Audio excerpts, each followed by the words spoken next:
Okay, so for this one, I think I'm gonna do another forest type of thing like this. So here's one I finished a couple days ago. I've been using this app called Metascan to do photo scans of trees and roots and stuff. So all the roots in this one were just photo scanned roots and trees from around my house.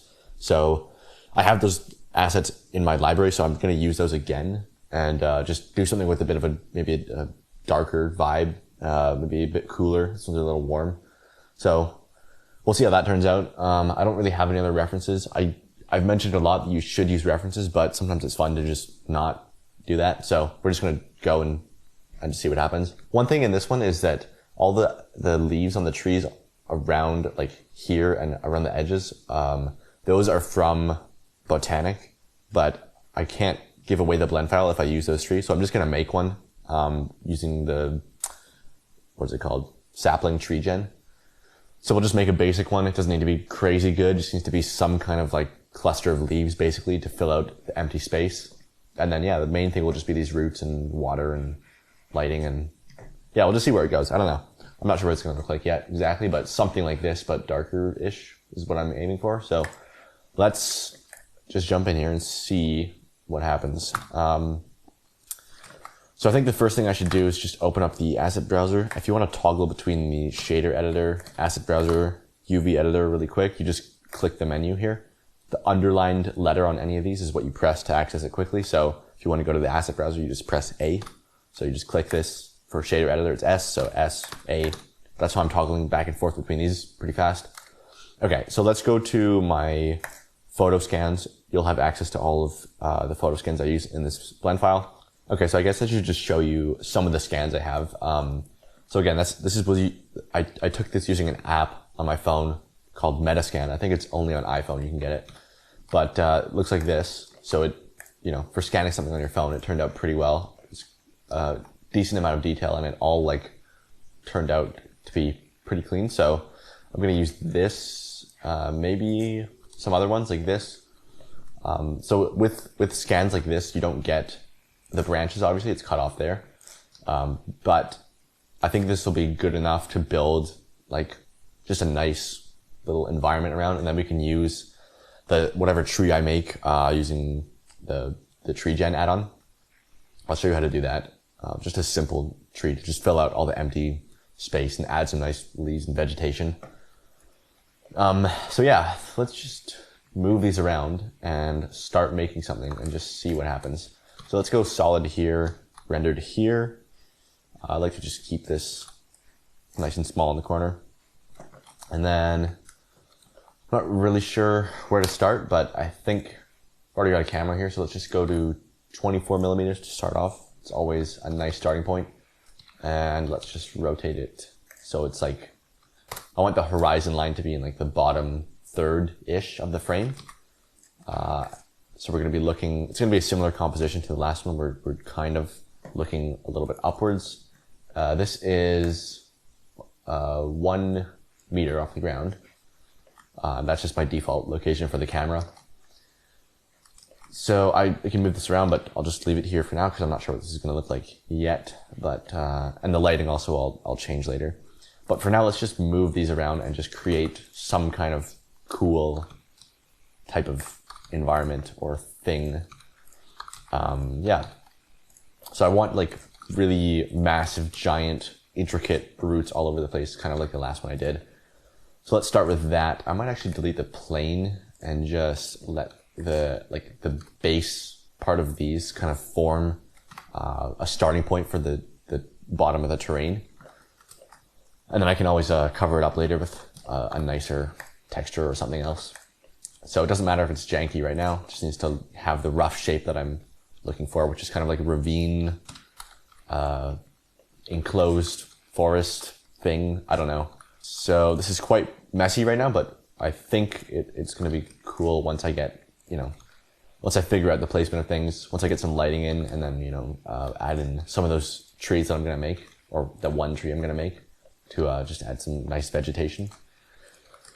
So I'm not worrying too much about how it's looking right now because it's terrible, but we just started, so it's all good. So yeah, I just want to have like some sort of like a path going through here-ish, and we'll see if if that stays or not. But for now, let's just see what this looks like. And I'm not worrying too much about like things repeating and like if it's just really jankily placed, because I just want to get the main. This is kind of like doing the scene block out. Like instead of using cubes to block out my thing, I'm just using the models that I've already made or captured. But yeah, it's the same thing as before, just moving the big pieces around, just trying to find whatever's going to have the biggest effect on the overall image in the end. Trying to do that first, so it's going to be like the main structure of everything. So yeah, just bringing another one. I used this one in the last render too. Just a nice cluster of roots. These scans are not perfect. Like you can see, it's just there's holes in them, and the tops of these are really janky. But I can cover that up later, so it's not a big deal. So let's just see if I can find a nice place to put these in.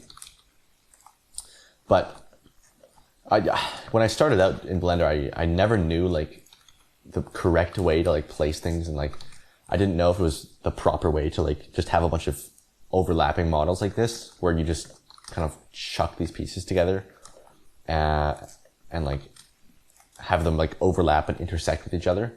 But I think it's totally fine to do that, at least for what we're doing, like just creating artwork, or just creating a still render, or even an animation, where you just as long as it looks good from the camera, it's good.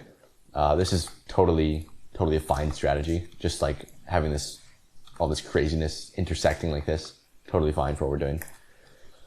Because you can't tell when you look at it like this. So yeah, I'm just gonna keep doing these. Maybe let's get some lighting in here. I think that's a good idea. So let's go to the shader editor world. Just mute the sky texture, and let's go back to object, and let's add a light. Should we do spotlight? Sure. I've been using a lot of spotlights, and I think in every render I've done in the course so far, I've lit it with a spotlight, but it's often a very good. I just like how it looks. It's very, you can get like really cool surreal stuff with it, where it's very targeted. It's not like an area light where it just lights up kind of everything in a 180 degree radius. I like how targeted it is, so you can light up a certain area and then have the foreground or the background completely dark. I really like that level of control. So that's what I'm going to do here. And this is looking really cool already. I really like that. Let's go a little brighter. And this is what I mean, where it's like, if we had this set to area light, it's just, you see everything. But with a spotlight, you're able to hide the parts that you don't actually want other people to see. And you just can show the main things, like the least janky parts, or like the coolest parts. And also it just looks cool having like really intense contrast in the lighting, where this is like super brightly lit and then almost pitch black on the edge. I really like that style. So yeah, I don't care that I've used the same lighting setup in all the renders. It looks cool, so we're gonna do it. And yeah, same strategy as before, just kind of add one, move it around. And then one thing I did in the last one was when I got one in like the main spot I wanted, I kind of duplicated it and then used that to light up other specific little areas like that. I'm not going to worry about that yet. I'm going to keep it with one light for now, just so it's easy to move things around, because everything is still changing. I might move everything around, so I'm not super sure yet, but I think this will be cool. Yeah, so if you don't have photo scans, well, you'll have access to these, so you can use all these, but if you don't have your own photo scans and you need more, I'd recommend using Quixel Megascans, which is, a gigantic asset library of photo scans that people have done. There's tons of nature stuff, tons of tree stumps, rocks, 3D plants.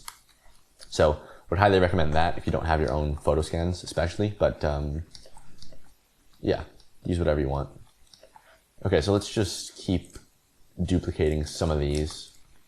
And luckily there's enough detail in here where I can scale it up a decent amount and not worry about resolution issues too much, especially when it's a bit further away in there. So yeah, let's do that. And do I want to move this around? I don't know. Maybe double up the intensity, maybe quadruple it. So, and when I'm going to do a test render soon to make sure the resolution of everything and quality is holding up in the foreground. If not, I can use depth of field or some other way of hiding that. But for now, I think this will be fine. Let's do some volumetrics because that is going to have a pretty big effect on the overall vibe of things. And like I said, I want to do the things that are going to have the biggest impact on the overall image at first. And the volumetrics are definitely going to have a big impact. So let's just take a volume scatter, plug that in. Okay, so let's go 0.01 here and then 0.7-ish on the anisotropy.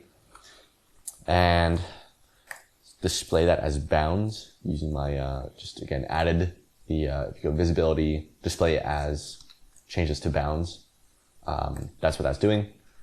But then if you actually right click that and then add that to, right click this here, add that to your quick favorites, or I don't know if you can do quick favorites, but you can assign a shortcut. So that's what I did. And I made the shortcut D for me for display as.